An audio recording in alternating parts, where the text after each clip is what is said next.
දැන් එතකොට තුන්වෙනිදා ලොකු කලබලයක් වෙන්න නියමිතයි. ඔව්. ඒක විශ්වාසයි. ඔව්. ඔබතුමාට කොහෙන්ද මේ තොරතුරු ආවේ? අයි අර ඒගොල්ලෝ මීටින් එකක් දාලා ඒගොල්ලෝ ලයිව් එකක් දාලා ඒගොල්ලෝගේ මූණ පොතෙන් තියෙන්නේ තුන්වෙනිදා අපි මේ පන්සල කොහොම හරි කඩනවා කියලා. ඒක තමයි මේ කවුද එයාගේ නම මිනිස්ටර් මන් දන්නේ නැහැ පොලිටික්ස් කවුද සරත් වීරසේකර කියලා දිනවා ගියොත් අපි වැඩි දිනවා කියලා. එතකොට ජනතාව මොකද වෙන්නේ? අර මිනිස්සු හිතනවා අපේ ඉඩම ඇතුළ හදලා උඹලා මේක අයින් කරන්නේ නැද්ද කියලා. මේ මිනිස්සු හිතනවා අපේ පන්සල වලින් අත දැම්මුත් එම බලා ගන්නයි කියලා. එතකොට පොලිටික්ස් හොඳට යනවනේ. දෙමළ ජනතාවට මොකද්ද කියන්නේ? තියෙන නිසා සිංහල ජනතාවට කෙටියෙන්. දෙමළ ජනතාව මේකට එන්නේ නැහැ. දෙමළ ජනතාව ලක්ෂ 6ක් ඉන්නවා. ඕකෙන් බලන්න 200ක්වත් ඉන්නවද කියලා ඉන්නේ නැහැ. කොහොම හරි බියර් බෝතල් එකයි පාන් කෑල්ලකුයි මේවයි දීලා ওই තුප්පත් මිනිස්සු ටිකක් බස් එකකින් ගෙන්නලා ශ්‍රීධරන් කිල්ලොච්චි වලින් බස් එකකින් ගෙන්නලා දානවා. එච්චරයි වෙන්නේ. එතකොට ඒක බලලා වීඩියෝ බලලා මේ දකුණේ ඉන්න සිංහල ජනතාව ආවුසනවා. එතකොට දකුණේ ඉන්න අනිත් දෙමළ අහිංසක දෙමළ මිනිස්සුන්ට ගහන්න පටන් ගන්නවා. 1989 ආවේ කළු ජුලි එනවා. එච්චරයි වෙන්නේ. මෙතනදී මිනිස්සුන්ව අවුස්සන්නේ එතකොට ඇත්තටම කවුද? ඒ දෙමළ පොලිටිෂියන්ස්ලා මං පැහැදිලිම නමත් එක්ක කිව්වනේ ශ්‍රීධරන් එයා තමිල් රස කච්චියකින් අනික මේ කවුද ගජේන්ද්‍ර කුමාර පොන්නම්බලන් ගජේන්ද්‍රන්. ඒ තුන් දෙනාම තමයි මේ ජරා වැඩක් කරන්නේ. අයි ආණ්ඩුවට දැන් උදේ ගමන් බිලව අරන් දාන්න පුළුවන් නම් ICCPR එකේ. ඒ වගේම අයි මේගොල්ලෝ අරන් දාන්න බැරි. මම දන්නේ නැහැ. ඒක නවත්තන්න හරි මොකර ක්‍රමයක් හදන්න බැරි. අයි අරන් දාන්න බෑ මේගොල්ලෝ MP කියන්නකෝ.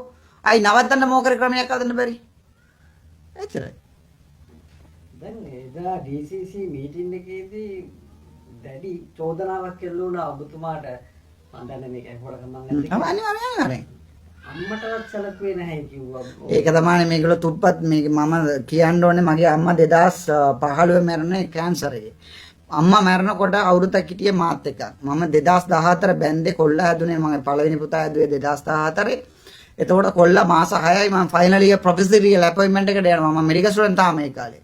එතකොට මගේ කොල්ලා අවුරුදු මාස 6යි. එතකොට අම්මාවත් පැම්බර්ස් මාර කරලා අම්මාගේ බෙඩ් ඔක්කොම ටික මාර කරලා ඊට පස්සේ අපේ පොඩි එක්කනටත් මේවා ඔක්කොම ටික ක්ලීන් කරලා මේ එයාගේ පැම්බර්ස් නැප්කින්ස් ඔක්කොම ක්ලීන් කරලා ගෙදර කෑම උයලා අපොයින්ට්මන්ට් ගියා මෙඩිකල් අපොයින්ට්මන්ට් එකට. දැන් මේ පුත්කලයා ආවිල්ලා අතන කිව්වනේ අම්මාව සලකුවේ නැහැ කියලා. එතකොට කොච්චර පපුවර දානවා කියන්නකො. ඒ වගේ තමයි මේගොල්ලෝගේ ඒ පුත්කලයා මත කිව්වා මට කිව්වා ඩෑෂ් යුවර් මදර් කියලා. ඒ පුත්කලයාගේ මේක තමයි තියෙන්නේ මේ.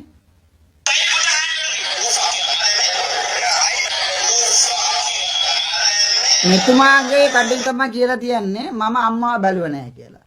මගේ මාත් එක්කම ෆයිනල් ඉයර් කරපු අපේ මේ බච් එකම කොල්ලෝ දන්නවා මම සම්මර වලට අපේ මේක පැරක් වෙලා යනවා. එතකොට මෙඩම් අහනවා අයි පැරක්ුයි කියලා. එතකොට තවස කෙනෙක් හිටියා කුමනසර් කියලා කුමනසර් කියනවා නෑ එයාගේ සිද්ධිය මම දන්නවා ඇතුලේ හොස්පිටල් එක ඇතුලේ යන්න දෙන්න කියලා වෝඩ් එකේ. ඒගොල්ලෝ දන්නවා මම උදේ 4 පාට නැගිටලා පුතාටත් ඔක්කොම කරලා අම්මාටත් ඔක්කොම කරලා තමයි යන්නේ කියලා. මට එහෙම ඕමනාවක් නැහැ. තේරුණාද? දැන් මේ රටේ නීතිය ක්‍රියාත්මක කිරීම ගැන ඔබතුමාට දැන් කියන්න දෙයක් නැහැ. ඔබතුමාටම වෙච්ච දේවල් වලින්ම හිතා ගන්න පුළුවන්. අර අහිංසක පොලිස් නිලධාරීන්ට නීතිය පොලිස් නිලධාරී පව්. මගේ තාත්තත් පොලිසියේ යන්නේ පව්.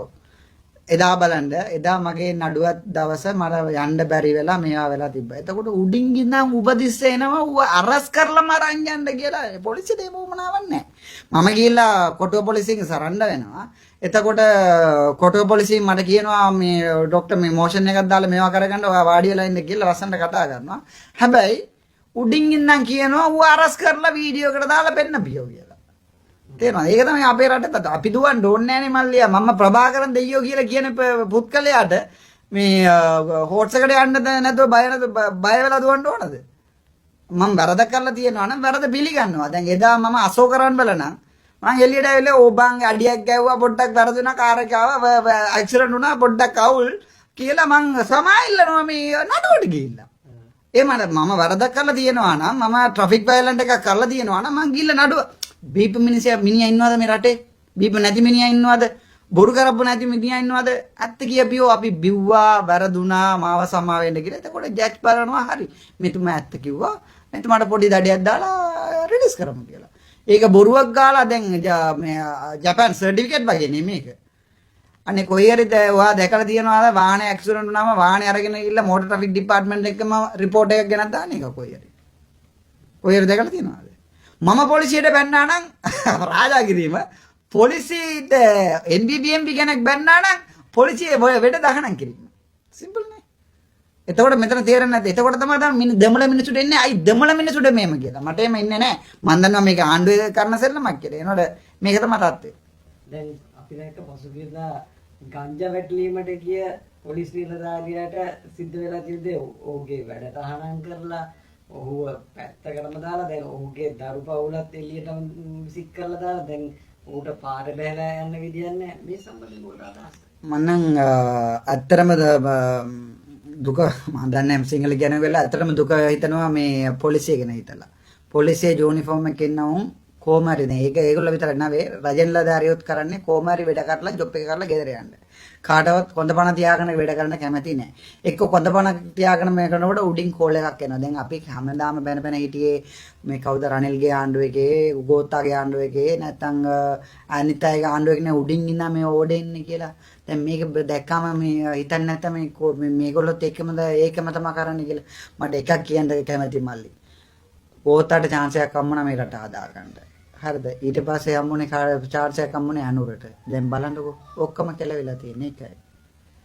දැන් මේ නීතිය මේගොල්ලෝ කියන්නේ නීතිය හරියට ක්‍රියාත්මක කරනවා කියලා. දැන් මිනිස්සු දන්නවනේ නේ මං කියන්න ඕනේ නෑනේ. ඒක තමයි සිද්ධිය. නීතිය හොඳටම දාන ක්‍රියාත්මක කරන විදිය මිනිස්සු හොඳටම දන්නවා. ඒ නිසා අපිට කියන්න ඕනේ නෑ මේක. ඒ කියන්නේ අර ගංජා වැටලීමට ගිහිල්ලා ඔව් ආයේ ගංජා වැටලීමට කවුරු හරි යනවාද කියන පොලිසිය? කවුරුත් යන්නේ නෑ. ඒක තමයි වෙලා තියෙන්නේ. කියන්නේ පොලිසිය දැන් බයලා. පොලිසියත් වැඩ කරන්න කැමති නැතුව ඉන්නේ. මට පොලිස්ලා දාරියෝ කීප දෙනෙක් මාව පාරේ ට්‍රැෆික් නවත්තන මිනිහෝ ඔක්කොම ටික කියනවානේ. අයියෝ ડોක්ටර් අපිට එපා වෙලා තියෙන මේ ආණ්ඩුවත් එක්ක කියලා. හේතුව මේගොල්ලෝට කොන්දපණ තියාගෙන NBB එකේ නිකන් එක්කෙනෙක්වත් අරස් කරන්න බෑ. අරස් කරලා දැම්මොත් ජොබ් එක නෑ. හෙට ජොබ් එකක් නෑ. ගහන්න ආවා කියලා මේ මොකද්ද මේ කසිප පැකට් එකකින් ගැව්වා කියලා හෙට ජොබ් එකක් නෑ. එතකොට කවුද වැඩ කරන්නේ? ඔයාට වඩා ගොඩක් කතා කරන්න තියෙනවා. අපි වෙන දවසක කතා කරනවා.